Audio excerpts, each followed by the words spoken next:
How much would impact does Sunday's result have on the organisation and the way you do things? Have you changed anything, or are you just... Oh, we might have a look at the team we pick. Might have a look at that. We're going to have we're looking at other things as well. We're losing a lot of players, aren't we? To different campaigns. So we'll have a look at that. We'll have an eye on the following week as well. And then we're just going through the game there. So we'll have a real good look at personnel and see if we can balance it off. So we have the needs for the game, and that's important. But we'll sort of now in other competitions as well. So we've just got to get some combinations back for that because we lose so many. Hindsight's a great thing, Scott. Do you regret now not playing the full side in Leinster the week before to give them a run into last week? Look, it was a toss-up. Everyone says we should have done X, Y, and Z and all that. The truth was we didn't have Bish, we didn't have Shane, we didn't have Byrne, we didn't have Hook, we didn't have JC. They weren't available to select. So, and then on top of the training thing, it would have been nice to be able to say that they were all available, and we may have viewed it slightly different. But losing that day and the cramp thing, look, hindsight doesn't mean you're right. I mean, we could have picked them and lost all the injuries and done the same thing. So I can't tell about what could have happened. We made an informed decision at the time. Whether that paid its penance, I'm not sure, to be honest. Scott, what went wrong then last weekend? Man, to be honest, I have a saying: "Have done will travel, and have not will travel too." It happens. I think if we'd scored early, we had ample opportunity to score early. Take the scoreboard. It didn't happen. We buried a few opportunities on the ground, and I think what happens then, you sort of chase yourself a little bit. Things don't go right, and we lost a lot of composure on the ball. We did, and we weren't as assertive in defensively. And when the scoreboard chases over, and you start to chase up things that are not really there. So we lacked a little composure, but I think you got to give them a bit of credit too. They played pretty well too. So we just weren't at our best. We're a little off, and if we're a little off in this competition, and against quality sides, it's going to come back to bite you, and we were a little off. But it's happened more than once in more than one competition, Scott. You can be brilliant, you can be not at the races. Why that inconsistency for top players who have played at international level? Look, I think there's a combination of that a little bit. I think consistency of a team. We stop and start over here a little bit, and I think we struggle with that a little bit, trying to get our combinations. We've just alluded to that fact a little bit before. You have so many out and then they come back. We've just done a review there where we're still calling things like Wales would call it, which is not us, So there's this crossover that we have, and we haven't perfected that art here. We haven't. We've got to get a more consistent performance out of our organisation on how we balance when they leave us and when they come back. And we haven't got. Scott, they've been back, mate, since November 29th. Yeah, I know it's easy to say that, mate. And it's the same for Toulouse and all, mate, and Leinster. I'm saying we haven't got it right. That's what I'm saying. What are you going to do, Scott? Well, that's what we're looking at. We'll do a good review on how we balance that off a little bit better. We're not sure. We haven't got it right, and we're not making excuses. We're saying we haven't got our part right regarding that. So that's the great challenge of this organisation. It is. Is it technical or mental? No, look. At the end of the day, when your skills let you down, you drop the ball that you should do, or you miss the tackle that you should make. Those things come back to bite you. I mean, we dropped the ball more than we should have. We missed more tackles than we should have. And at the end of the day, the scoreboard reflects that, doesn't it? And so,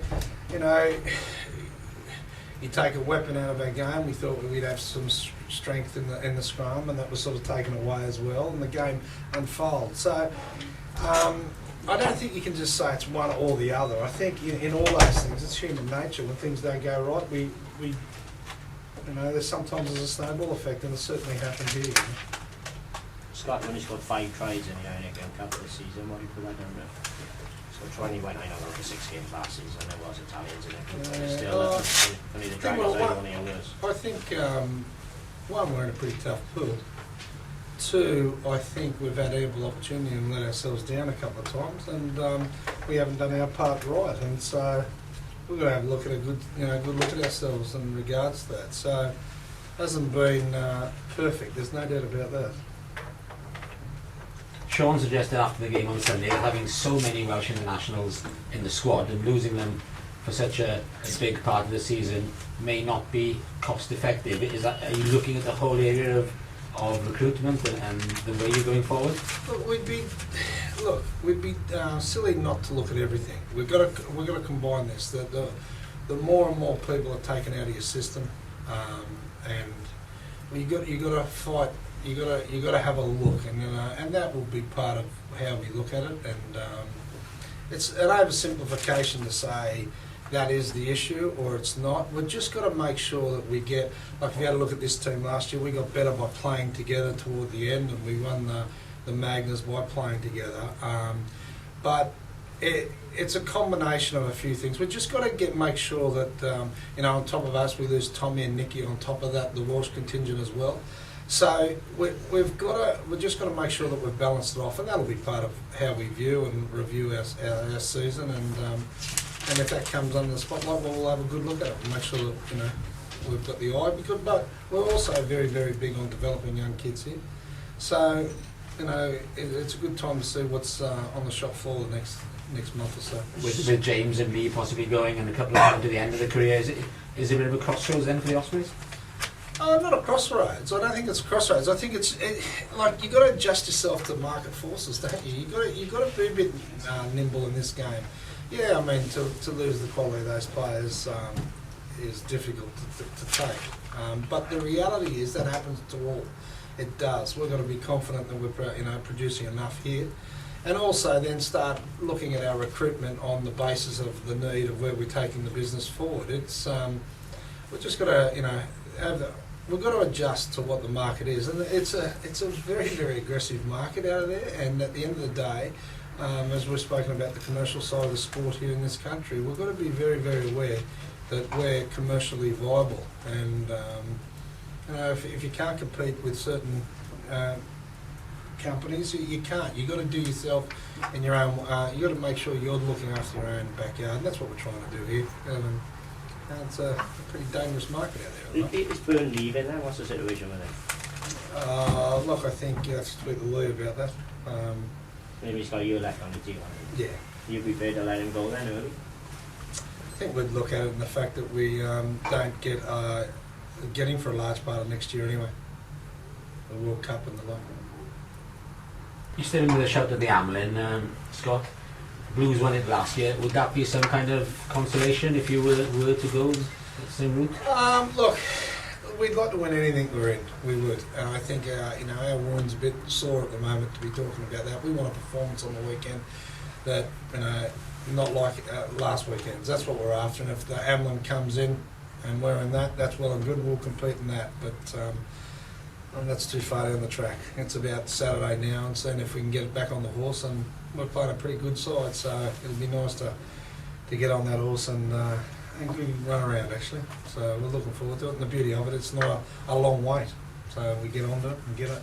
See how we go. Would you hope that people who perhaps were a bit, haven't got tickets already for this weekend, who were thinking of coming to Toulon, if it was came to game in the Heineken, will still show up? Oh, I think that's rhetorical, isn't it, mate? I think, Christ, no, boys, all stay at home. No, let's be fair. No, but traditionally that has happened with the Ospreys. You might have had 18,000 here if you were playing Toulon again in the Heineken quarter-finals. What are you expecting now? Well, mate, I'm not. Look, I expect that the supporters that support these boys come and watch because it'll be a good game of footy. You go to sporting events for a lot of different reasons, and then sometimes it's just to see the best acquire their skill, and that we'll have a good side out, and they'll have a great side out. It'll be a great contest. I think that's a pretty good Saturday afternoon, And so the more the merrier. We want to black out, and we want to do really, really well, and we want to show that we've got talent.